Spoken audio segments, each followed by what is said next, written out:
Good morning. Welcome to Writing Science Fiction is Hard. I'm James.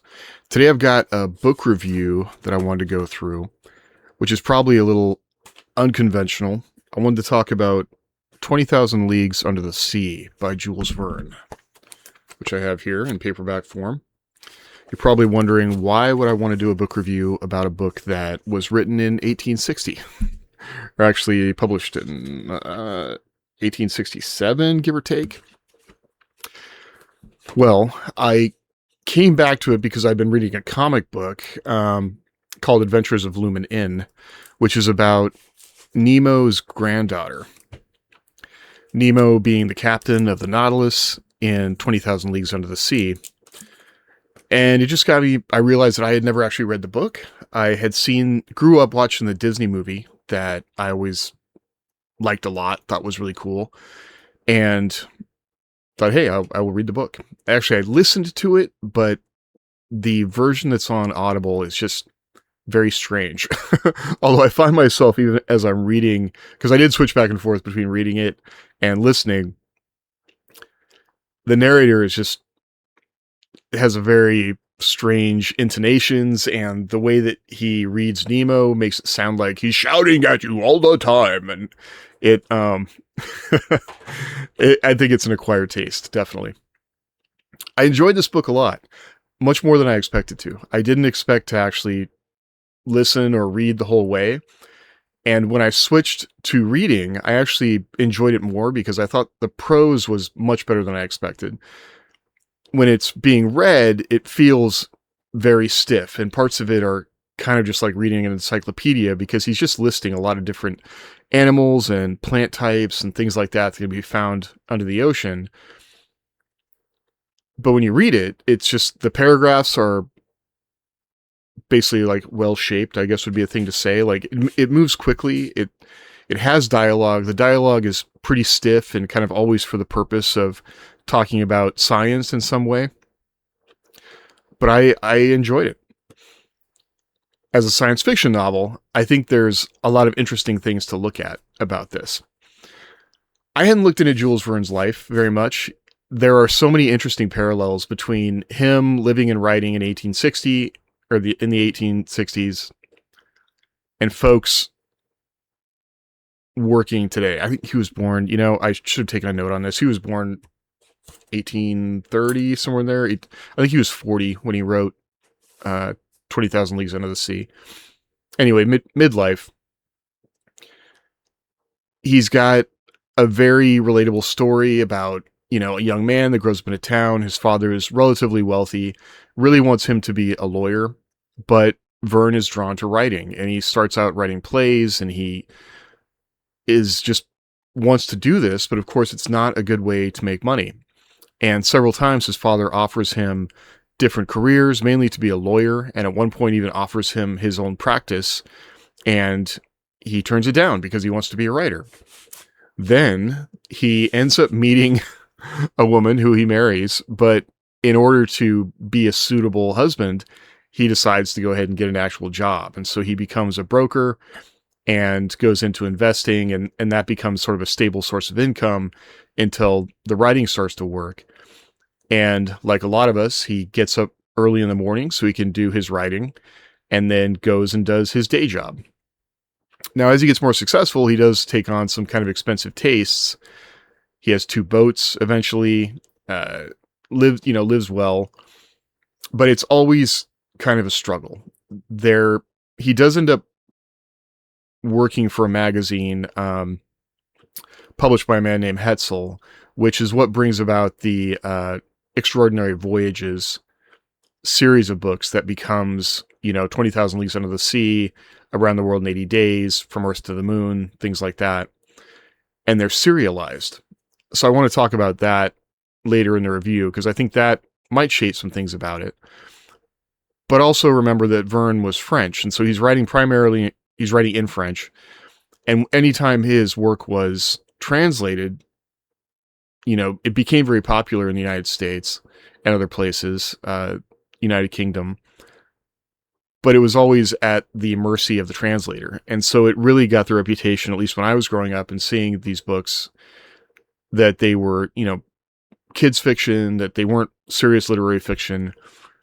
And while I wouldn't call them literary, I suppose, they're not exploring character necessarily or things like that, they're still interesting. I mean, I don't know. I found this one very interesting to read, and I want to read more things by Verne, but I think probably I was suffering from bad translations trying to read it earlier.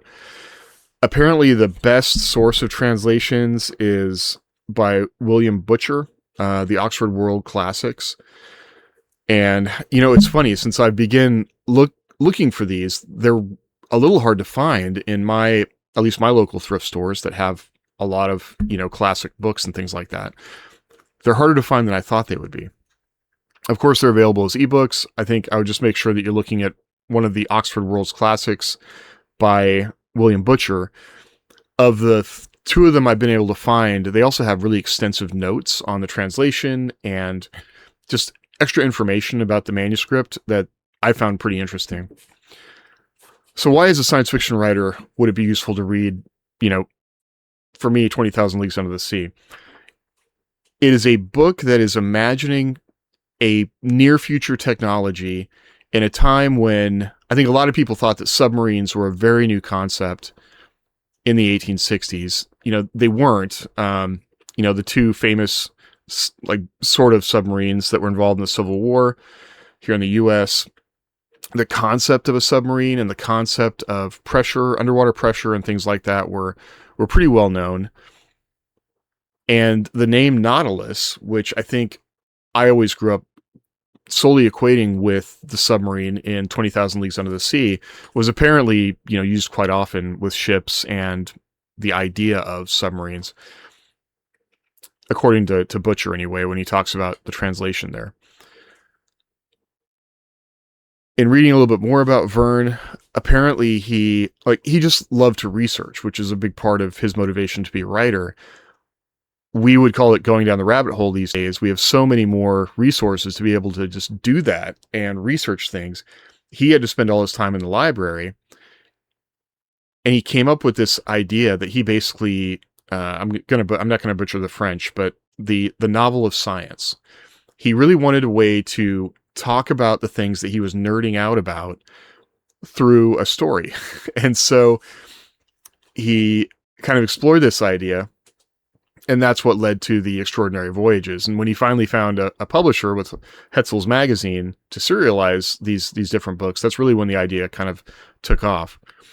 But with 20,000 Leagues Under the Sea in general, it's near future technology. He is explaining scientific concepts that in a way that the lay reader can understand. So it's trying to be educational, but also there's this just great sense of wonder and exploration throughout the book. I would really call it a travelogue as opposed to, it's not really exploring a lot of things about character, but one of the things that, one passage that really jumped out to me, that it kind of made me think of Neil Stephenson in the way that he's explaining a concept. He definitely doesn't go as deep into it as Stevenson can, where he'll just do, a whole chapter, pages and pages of exposition explaining a concept, but doing it in a way that just is really fun to read. And so here's a part where Professor Aronnax is explaining how pressure works underwater. And he says, "Please listen. Let us assume that atmospheric pressure is equivalent to the pressure of a column of water 32 feet high. In reality, the column would be shorter since it would be seawater, which is denser than fresh water. Well, Ned, when you dive, your body undergoes a pressure equal to 1 atmosphere for every 32 feet of water you go down. That is 1 kilogram for each square centimeter of its surface. It follows that this pressure would be 10 atmospheres at 320 feet, 100 atmospheres at 3,200 feet, and 1,000 atmospheres at 32,000 feet, or about 2.5 leagues. In other words, if you could reach this depth, each square centimeter on your body would be undergoing a pressure of 1,000 kilograms. Now, my good Ned, do you know how many square centimeters you have on your body?" "No idea, Dr. Aronnax." "About 17,000. "As many as that?" "And since atmospheric pressure is in fact slightly more than 1 kilogram per square centimeter, your 17,000 square centimeters are at this very moment undergoing a pressure of 17,568 kilograms. Without me realizing? Without you realizing, and the only reason you are not crushed is the air entering your body with an equal force. The inward and outward pressures are in perfect equilibrium. They cancel each other out, and so you can bear them without discomfort. But that is not the same underwater. I'd read the next paragraph, but it gets into a whole lot of numbers, which aren't as much fun to read. But you can see that he's explaining a concept in a way to try and make it understood. But he's also using dialogue between the characters, and we might call this as you know, Bob, where two characters are talking about a thing that the author wants to express through the story. But back then, this just wasn't a thing that had been explored. So just trying to get the point across, doing it through characters having dialogue, was a new and kind of interesting concept for the time. So being able to read something where a person was imagining what the future would be like, and then at least the near future. And the thing is, it's not wild fantasy. He's really trying to use a scientific concept as it's understood at his time period and extrapolating forward, 10, 20, 30 years. He also makes a few kind of hand-wavium choices in the story that, now we realize that takes a lot more work, but underwater pressure obviously is an issue. They have scuba, or the ability to breathe with rebreather tanks underwater, and that's what enables a lot of what Nemo and his crew are able to do underwater, and is kind of the key conceit that enables them to treat the ocean like basically exploring a new planet. And we know now that isn't quite as easy as it's made out to be. Also, heat, like they all don't really seem to have a problem when they go underwater. He mentions it, but it's not the drastic problem that it would be really if you're at those depths, doing anything underwater, and how cold it would be, and the pressures, and also light, the ability to see anything. He mentions it, and he talks about having lights in the area and having lights on their dive suits, but it's really not expressing like how dark it is when you get down to these levels. But despite those things, there is just a sense of wonder in this story that really just kind of pulls you through it. I mean, there are points where he's blatantly listing different kinds of plants and animals, undersea animals, just by their scientific names, which I won't try to butcher. And you reach a point where you're kind of like, well, wait a second, we've been doing this for a little bit, but I imagine myself as a kid reading this in, that time period, and maybe taking those names and then going to the library and looking them up and be able to look at a picture of something like, that sort of animal that had been at that time just, newly discovered. And it's really, I just find that very interesting. And the fact that he was doing this when not a lot of other writers were doing it. Apparently he was friends with Alexandre Dumas of the Three Musketeers, and he had ideas of doing the same sort of thing, but just hadn't finished the book. And so Verne was the person who really kind of commercialized it.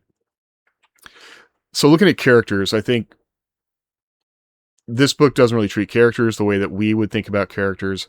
Professor Aronnax, who is sort of an adventurer paleontologist who's been in the United States studying when he gets the opportunity to go try and find the Nautilus. Well, and I should back up. Like, the other interesting thing about the way this book starts that makes it feel contemporary is it kind of opens with the broad view of where reports are coming up about ships hitting reefs, or then thinking things are hitting them. And information is kind of shooting across the globe as stories come out in newspapers. And he compresses time a bit, but it feels like reading a news report from today, where people are like, it happens so much faster for us now, but when you see it compressed in the chapter, it just makes you realize like how much more connected in some ways the world was back then, just in different ways. And the time that it took for people to kind of see all these things as a whole took a lot longer, of course, but it helps you look at the whole world as the Earth, which also was, something that we take for granted, but I think was not nearly as conceived of back then in the same way. Everything was very regional. Everything was very nationalistic. He's imagining a world where different countries are talking to each other because everybody is on the same ocean and everybody is dealing with the same issues there and speaks the same language of being seafaring and things like that. And that was interesting to me before we even get into things being mostly from Aronnax's perspective. So we move from that to Professor Aronnax, who gets the opportunity to be on an expedition on a steamship to try and find whatever it is. And they think it's some kind of whale or large animal that is apparently attacking ships. It's a group of mostly Americans, but he gets to be part of it. They pull other people like into the team sort of. And so he has his trusty manservant Consuelo, which that whole character is just very, probably not some, not anything you would find these days, but almost feels like an AI where he's just like, yes, professor, I'll do what you want, professor. And everything, like anything the professor wants. And my life is the professor's, because Aronnax is a great man, and so Consuelo is there to serve him. But then there's a Canadian, Ned Land, who is on the ship as part of the crew, and he's a harpooner because if they need to go after a whale, that's what, he's there to help with. But while Consuelo serves as, if the purpose of Aronnax as a character is to express the ideas that Verne wants to get across, Consuelo is there to sort of back that up as his supporter because he's also interested in the things that Aronnax is doing and sees it as important work. Ned Land is the contrarian point of view, and so it gives him gives Verne a mechanism through Aronnax to explain these ideas, and then Ned Land is the thing pushing on him to, well, wait a second, that's kind of dumb, or wait a second, that doesn't make any sense, or, well, in the real world we do this. And so it brings everything kind of back down to ground. And I think it serves an interesting purpose in the story. And this is not a story that has a lot of characters in it. I think that's the thing that surprised me as well. Like really most of what's happening in the story comes from the viewpoints of Aronnax, Ned Land, a little bit from Consuelo, and then Nemo directly. And Nemo mostly pontificates. So Verne sets up the circumstances so that the ship, the Abraham Lincoln, which I thought was kind of interesting. They had a ship that was named after a living president, and it brings in, like, this is a story taking place like right after the American Civil War, but he never mentions it. Apparently there were chapters that included more sort of current political information, but they are not in the finished version. He spends a lot of time talking about like the steamship and how it works and how strong its engines are. And also it's got a big cannon that, is a little bit like military science fiction, but we're kind of nerding out on the weaponry that the ship has. From a science fiction perspective, we're nerding out on how the ship operates, talking about its, capabilities, but really just setting up what are the rules of how this ship works, what are the rules of how fast we can move. If anything, throughout the whole book, I had a hard time figuring out, like, I still don't really conceive like how fast a knot is or how deep a league is, that kind of thing. So that felt like it was a little difficult to see those things as the story was going on. But the Abraham Lincoln spends a lot of time out there in the ocean, just plying the waves, looking for what they think is a killer whale, a attacking whale of some kind. And then basically they come under attack. The Abraham Lincoln is damaged, and Ned Land, Consuelo, and Professor Aronnax are thrown overboard and rescued by the Nautilus. And so we have done all these things of setting up our mystery, and now we've put our characters closer to the mystery to try and figure out what's going on. And so, of course, we have scenes of them being, in a cell. Their captors need to make a decision about them. Their captors all speak a different language they don't understand. They're making plans to try and get it, to escape, and what can they do? And then basically Nemo offers them passage. Like, Captain Nemo appears and he offers them passage, but they can never leave the Nautilus. Now, Aronnax, being kind of a stand-in for Verne in a sense, who is just really wants to learn and explore and know more about the world. Like he's kind of like, huh, this is a super cool mystery. I'm on, I'm here. I'm ready to do it. I don't really care if we get to leave or not. Consuelo is kind of like, well, Professor, what about all of your work back home? And we just got all these super cool specimens from the Great Plains, and we need to organize them. And Ned Land is like, I want to go home. What are you guys talking about? So they have to convince Ned Land to kind of stick with them. And now we begin this whole travelogue story of Nemo kind of like, it's obvious that Nemo, while he never seems to express it directly, wants to share what he has done with someone. And so he sees, I think this is expressed directly, he sees in Aronnax like a compatriot. You will understand what I'm up to down here. And that's where the travelogue begins. Aronnax is looking at looking at things around him, trying to understand how they work, and then Nemo will explain how they work. And Verne and Matt, like I didn't do a lot of research on how much of this already existed, but the submarine is powered by electricity.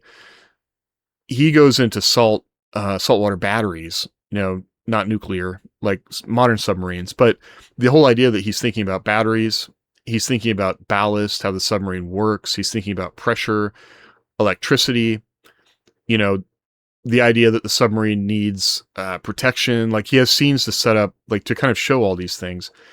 And then he's sort of this modern day, billionaire essentially. But he's just very focused on doing the thing he's doing. And Aronnax even asks the question, like he gets into sort of the economics of all this. Like, how could he afford this? Like, where did he build it? And there's a super cool scene toward the end of the book where Nemo takes him to basically an underwater graveyard of a bunch of ships. And he's telling a story from the 1700s of the Spanish bringing back, gold and treasure from the New World, and an area where a bunch of wrecks happened because there was a sea battle. And now all those ships are on the seafloor. And then they go out and they gather gather gold that they need for Nemo's, treasury. And the whole time he's just like, this is my domain and I have tamed this, there's sort of the manifest destiny idea of, man taming nature, I guess. But the whole idea that there could be this whole other world right there that we don't know about. And I can imagine someone from that time period being at the coast and looking at the ocean and just almost like looking through a portal to another planet, and it's right there. That would just be super fascinating. And all those things pulled me through the story. That sense of wonder, that Nemo is an enigma, but setting up the sort of cycle of Aronnax is trying to figure out a thing, Ned Land is pushing on it, and then Nemo demonstrates it. Like, this is why it works. That cycle worked for me. Like, it pulled me through the story. The tension of them wanting to leave goes away for a long time, and then finally comes back. Ned Land is like, hey, we need to get out of here. And, there's a point where they come back towards the European coast, and it's going to be their closest time to get off the Nautilus. And so finally Aronnax, like, okay, we'll do it. This is not a character-driven story, so you're not feeling a lot of turmoil inside Aronnax, who's our primary point of view. You're not feeling his, like, man, I really want to stay. This is my only time I'm ever going to get to see this. And so I'm learning so much. And there's this sort of tension between what he learns personally and his personal knowledge and what he wants to publish and share with the world. Nemo has a very contemporary library with a lot of interesting work in it, and Verne spent some time kind of nerding out about that as well. But the fact that there is information from the outside world, but that information that it comes into the Nautilus in its library, it's there, but the information in the Nautilus is not going to get shared back out to the greater world. Like, I think Aronnax does see that as that's a problem. Like, science exists and knowledge exists to be shared, and it's a tragedy that this amazing thing exists like right now, but we can't share it with anyone. And so that's a subtext in the novel and a theme that kind of moves through it. And I think finally that's really what makes Aronnax willing to leave. And he's been like, there's, He is taking notes and writing a diary about what they've been doing, and he and Nemo talk about that. Nemo seems okay with him making that journal, but there's also not a lot. They really don't go below the surface on that, on what his intent is, because if you're writing a journal and keeping these notes, like, I don't know if like Nemo actually sees that as he's going to add that to his library, and now it becomes another one of his treasures from the ocean that he alone is able to enjoy. On that note, like, there are a lot of parallels between Nemo's character and things we're sort of dealing with today, when we have like sort of tech billionaires in the tech industry that is amazing technology, but seems to serve itself, and the people who control it are self-serving.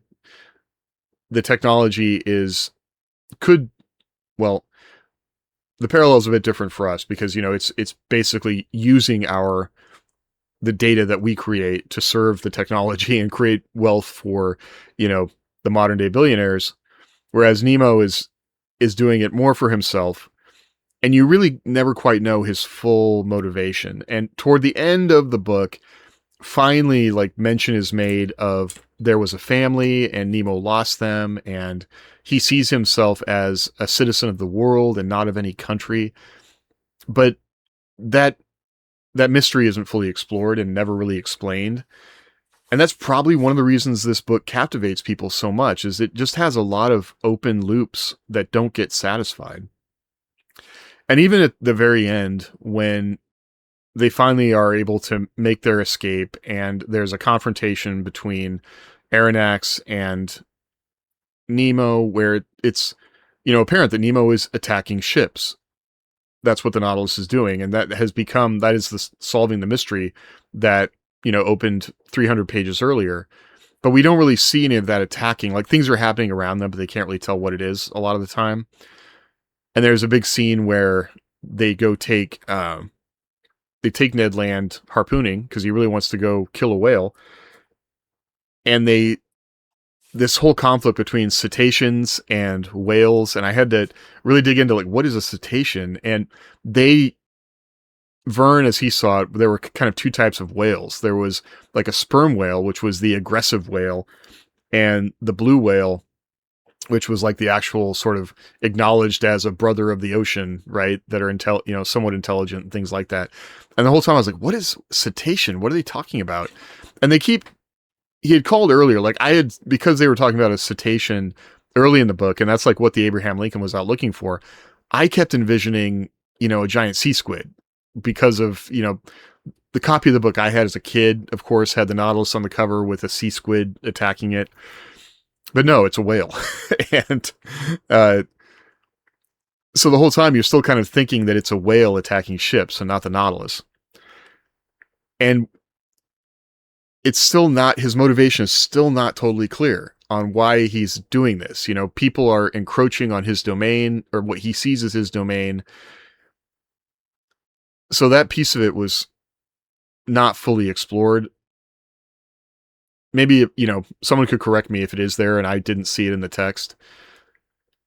But when they do finally escape, it happens really quickly. And so the bulk of the book is travelogue about different places under the ocean they're seeing, different cool things. They find an underwater passage through Panama, through Suez, that is really cool, and going underwater, and talking about how Nemo discovered that from tracking different types of fish.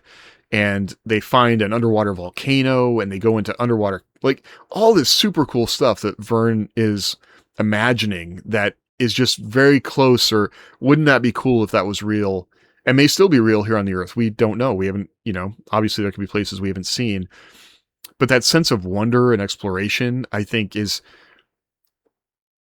for me, just really pulled me through it. Like, the fact that the characters don't really do much of anything, don't change, I think those are expectations I'm putting on the book as a modern reader.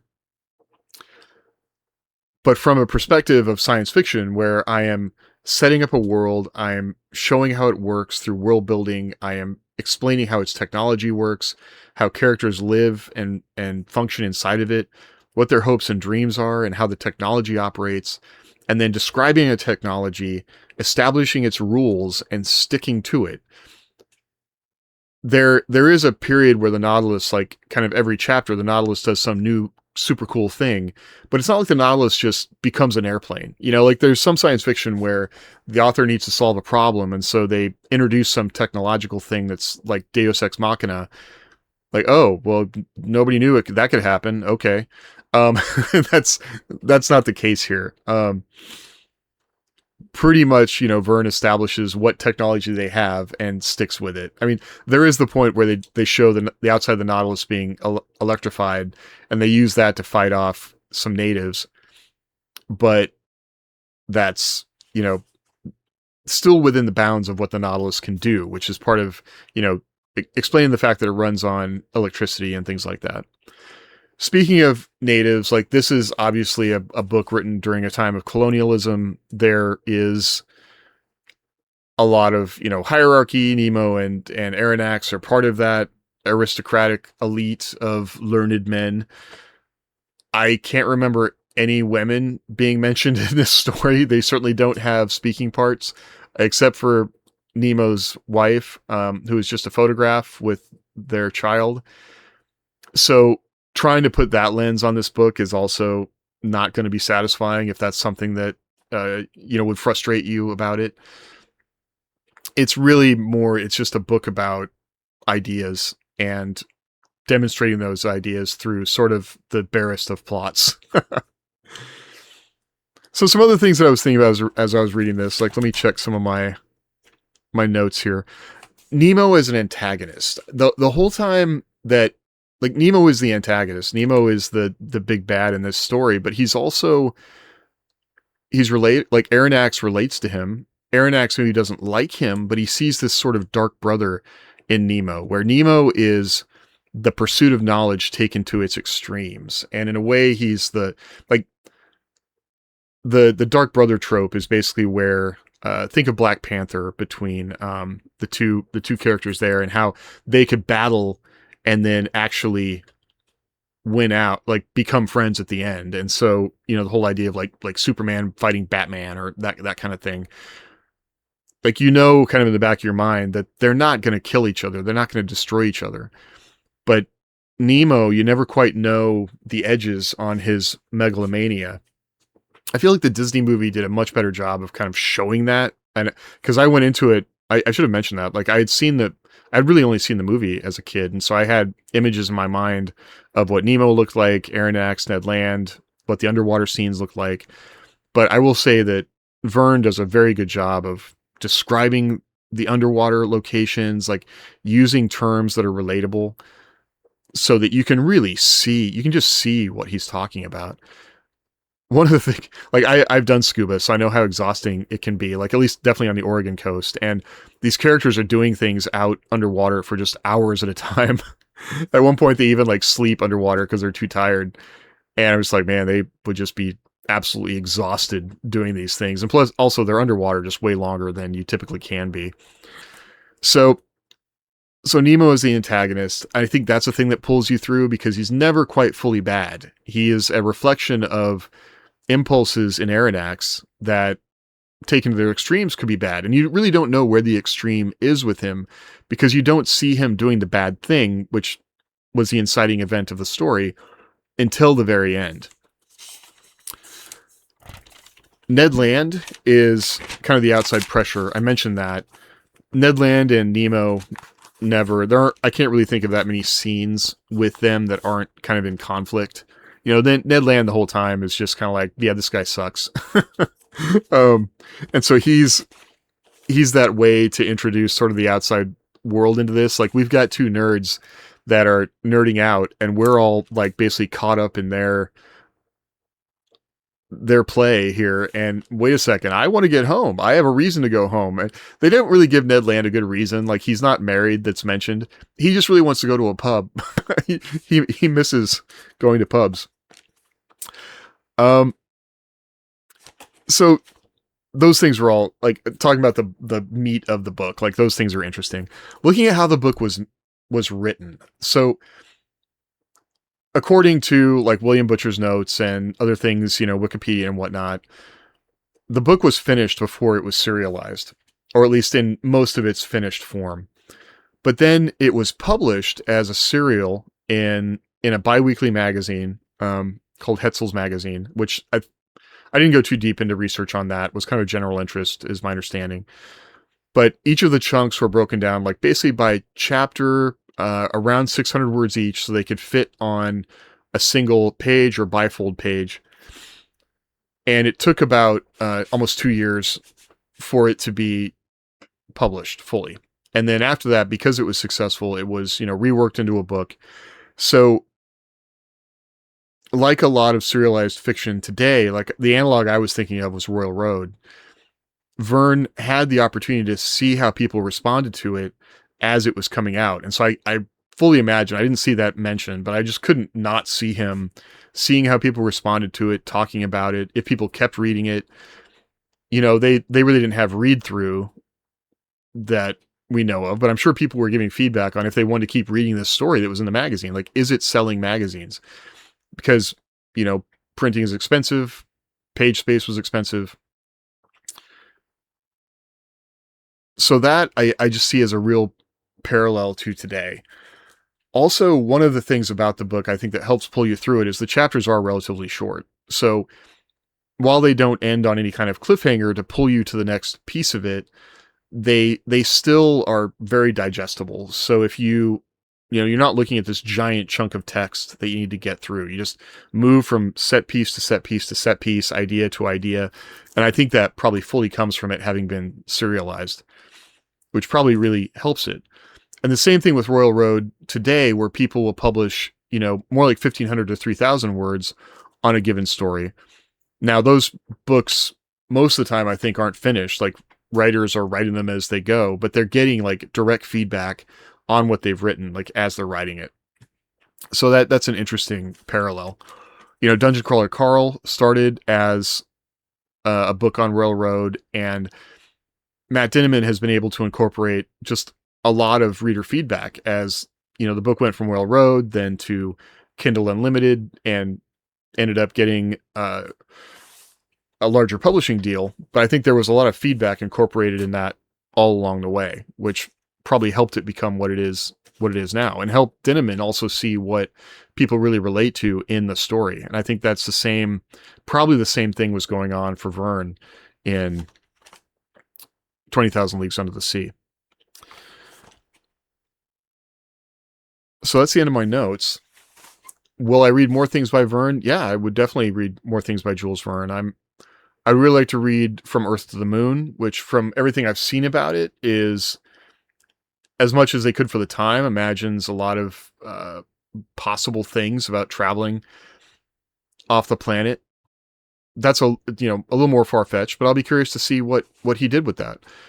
I got a lot of enjoyment out of reading about Verne and Verne's life. And, Stefan Zweig is another writer I've read about who was like the most widely read author in German at, like around 1920. Verne was the most widely read author in French, according to Wikipedia anyway, for his time period. And, as a person who reads English, like that's just a kind of a world I was not aware of. So that those things are really interesting to me. Like people that have had this outsized influence on their people that we in the United States don't get to experience in the same way. So that's interesting.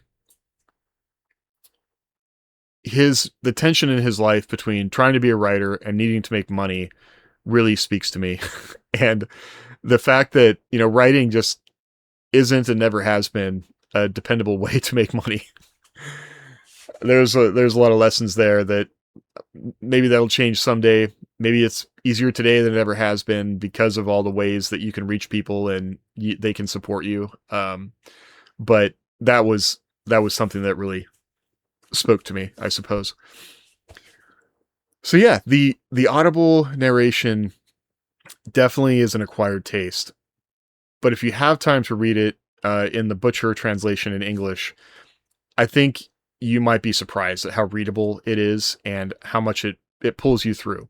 And it's very, like, I started looking up the different types of animals and the different plants that he was describing because that was kind of a fun game to play. And I could see just a kid back then reading that word, looking it up, seeing that location that they go to and looking at it on a globe or a map and just kind of daydreaming with that. It's like it a meme of the time that's a shortcut to take you out of the book and go look at something else that's just super cool. And I could just see that being revolutionary for someone, like in the same way that reading something today about somewhere else or a scientific concept that I want to learn more about. That's why I love science fiction. So, so I think those are definitely valuable and worth the time in reading this. Yeah, if you've read it, I would love to hear what you think about it. I'm coming to this later in life too, so I can't remember if I tried to read it as a kid and just didn't get into it. I was just so snobby as a kid when it came to what I read that if it was hard for me to read any way or it wasn't fantasy or science fiction, I wouldn't read it. And I didn't see 20,000 Leagues as science fiction. I saw it as like some classic book from the 1800s. Like, why would I want to read that? I didn't see it as like a cool exploration story. And obviously the diction and the prose is different. It takes a little time to get used to it, but once you do, it flows really fast, and there is definitely dialogue. So, and I will say the narration helped me, like, just have voices in my head as I moved back and forth between reading the text and listening to it. So, so yeah, I'm going to seek out more Verne. Let me know what you think, and I'll have more book reviews coming. So thanks for hanging out with me. I'll talk to you later.